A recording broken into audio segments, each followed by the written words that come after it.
اہل السنتی والجماعہ اولیاء کرام کے قبور سے فیوض حاصل کرنے کے قائل ہیں۔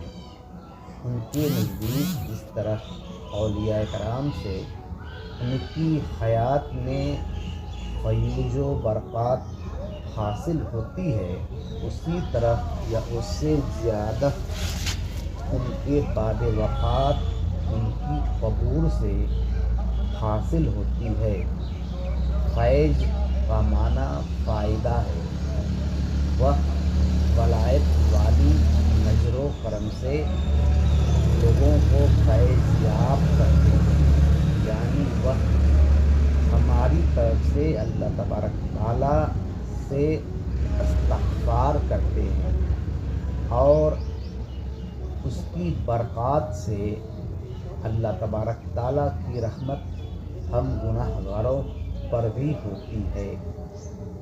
امام اہل سنت امام شافعی رضی اللہ عنہ فیوض و برکات حاصل کرنے کے لیے امام اعظم ابو حنیفہ نعمان بن ثابت رضی اللہ عنہ کے مزار پر جایا کرتے تھے۔